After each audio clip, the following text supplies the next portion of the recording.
Objectif Cash. Bonjour à tous. Au cours des derniers mois, nous avons tous été les témoins de personnes qui s'engagent concrètement dans leur métier. Dans la santé, dans la filière agroalimentaire, dans la distribution, dans les transports, toutes les personnes de la fameuse première ligne. Certains se sont engagés au péril de leur vie, les soignants, les aides-soignants, les ambulanciers. Le président de la République a présenté la situation comme une guerre. L'engagement en temps de guerre, ça marche. Et puis, il y a eu le déconfinement. À force de trop mobiliser le vocabulaire militaire, les mots perdent un petit peu de leur sens. C'est pourquoi nous avons souhaité donner la parole à Thomas Korukak, philosophe engagé dans le monde des entreprises et dans la société, pour y voir plus clair. Objectif, mieux cerner ce que le mot engagement signifie aujourd'hui pour le citoyen, les salariés, les managers et aussi les dirigeants d'entreprise. Où cela commence et où cela s'arrête. Objectif également d'essayer de comprendre pourquoi aujourd'hui on parle plus d'engagement et moins de réactivité, de bienveillance, de responsabilité ou de solidarité. Car aujourd'hui dans les entreprises, nous sentons bien qu'il y a plein de bonne volonté, de talents, de personnes qui ont envie de bien faire, de foncer pour construire un monde de demain qui soit meilleur, mais pour y arriver, il faut qu'on soit capable de mobiliser les ressources autrement. Thomas, tu as consacré ta thèse de doctorat au courage. Je te laisse la parole. À toi, Thomas.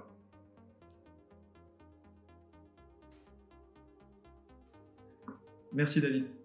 Je voudrais commencer par rappeler que l'engagement est un terme polysémique, avec d'un côté un groupe de définitions qui vont relever d'une dimension plus contractuelle, plus juridique du terme, au sens par exemple où j'engage un salarié et où ce salarié, ce prestataire, ce mercenaire s'engage à me rendre un service en retour.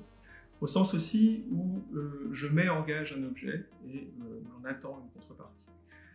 D'un autre côté, des définitions qui vont relever d'une dimension plus existentielle, plus intime, plus personnelle, comme par exemple au sens où je vais engager ma vie dans une relation amoureuse, je vais engager ma fidélité, je vais engager aussi ma vie au combat, à la guerre. Entre ces deux définitions, entre ces deux pôles de définition, je crois qu'il y a quand même quelque chose qui relève du contrat, du serment, de la promesse que l'on fait avec soi-même et avec autrui. On a donc entre ces deux pôles de définition comme un déplacement entre une définition plus juridique, contractuelle du terme, et une définition plus intime, plus personnelle. Mais le fond commun de ce déplacement, c'est quelque chose qui relève du contrat, du serment, de la promesse, que l'on passe avec autrui et que l'on passe aussi avec soi-même.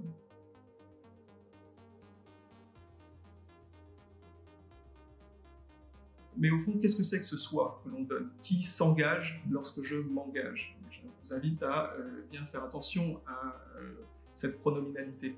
Qu'est-ce que j'engage de moi-même quand je m'engage? Comment? Jusqu'où?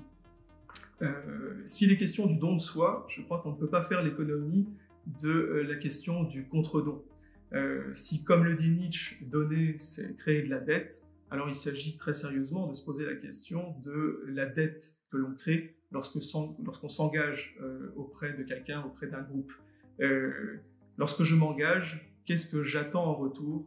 Qu'est-ce que j'exige de ceux auprès desquels je m'engage?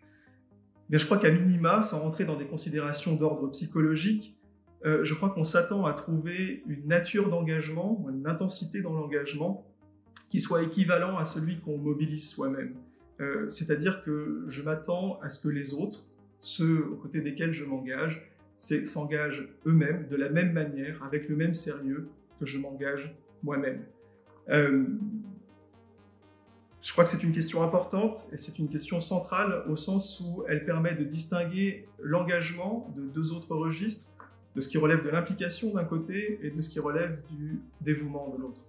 De l'implication parce que lorsqu'on est dans l'implication, je crois qu'on limite l'engagement à sa dimension contractuelle, fonctionnelle, au sens où on ne s'implique que dans des bornes, que dans un cadre prédéfini, et du dévouement parce qu'au contraire, le dévouement, je crois, signale une relation à soi qui va jusqu'à l'abandon.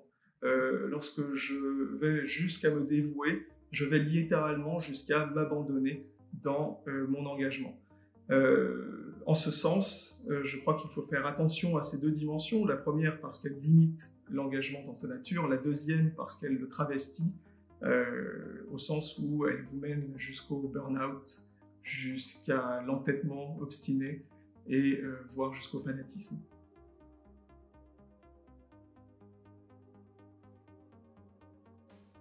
Cette tension intrinsèque au concept d'engagement, je crois que c'est ce qui le rend si difficile à cerner pour le monde de l'entreprise. Il est en effet fort probable que s'engager au sens juridique du terme soit finalement une des manières les plus sûres de ne pas s'engager au sens existentiel du terme. En d'autres termes, je crois que le fait de cadrer juridiquement ce que l'on donne de soi en termes de temps, en termes d'action, en termes de durée, ce soit finalement une des manières les plus sûres de désengager au sens plus fondamental, plus existentiel, plus éthique du terme. Comment s'en sortir dès lors lorsqu'on est une entreprise? Je crois qu'il y a 3 best practices qu'il faut absolument avoir en tête. La première best practice, c'est que finalement, l'essentiel en termes d'engagement, dans l'entreprise comme ailleurs, c'est de savoir faire preuve d'une sincérité et d'une lucidité sans faille. Si l'engagement relève fondamentalement de la promesse ou du serment, alors les mensonges, les faux semblants doivent être absolument bannis. Je crois qu'en particulier, s'il est difficile aujourd'hui d'engager les collaborateurs les plus jeunes, c'est parce qu'on leur a un peu trop raconté que l'entreprise et le monde du travail en général allaient être le lieu de la réalisation de tous leurs rêves et de tous leurs désirs. Deuxième best practice. Si vous voulez engager vos collaborateurs, vos collègues, et si l'engagement relève bien du don et du contre-don, alors vous devez être absolument celui qui donne le premier. Vous devez être celui qui met en gage afin de pouvoir recueillir quelque chose de cet engagement initial qui aura été mené en premier lieu. Que s'agit-il de donner? Il faut donner de la confiance, il faut donner de la responsabilité, il faut donner de la liberté, parce que toutes les études montrent que ce sont ces leviers-là qui sont les plus puissants. Troisième best practice, il s'agit d'adopter un leadership adapté. Rappelez-vous, on ne s'engage que si on trouve chez les autres un niveau d'engagement, une nature d'engagement comparable au sien. Et donc si vous êtes manager opérationnel, vous devez être engagé vous-même auprès de vos équipes dans leur quotidien pour partager leurs tâches, pour partager leurs difficultés, pour être celui qui va au combat avec eux à leur côté.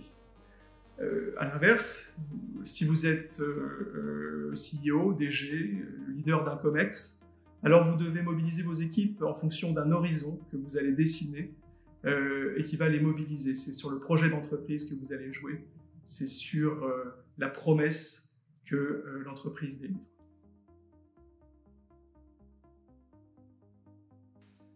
Je termine avec les mutations à venir.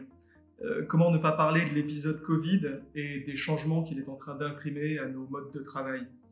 Le Covid a généralisé le télétravail et il est fort possible que l'on ne revienne pas en arrière sur ce sujet. Spontanément, on pourrait croire que la distanciation physique et la multiplication des réunions Zoom soient nuisibles à l'engagement. Et il est vrai que la généralisation du télétravail semble agir comme un miroir grossissant de nos qualités et de nos défauts, et en particulier pour les managers. En tant que tel, le moindre écart de conduite est susceptible d'avoir des répercussions regrettables sur le moral des équipes. Mais je ne crois pas que le télétravail en soi constitue un obstacle à l'engagement, parce que les leviers restent les mêmes. Sincérité, lucidité, leadership et confiance.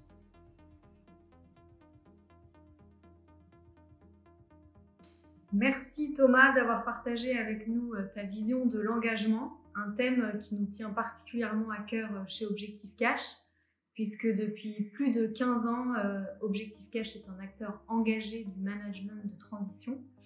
Nous nous engageons aux côtés des entreprises, direction générale, direction financière, pour leur apporter des solutions dans des situations complexes ou exceptionnelles. Alors vous aussi, engagez-vous, suivez-nous dès maintenant sur notre page entreprise LinkedIn. Vous y retrouverez notre actualité, des invitations à nos prochains événements, mais également des publications sur le thème de la finance ou du management en général. Alors gardons le contact et construisons ensemble la réussite de vos missions.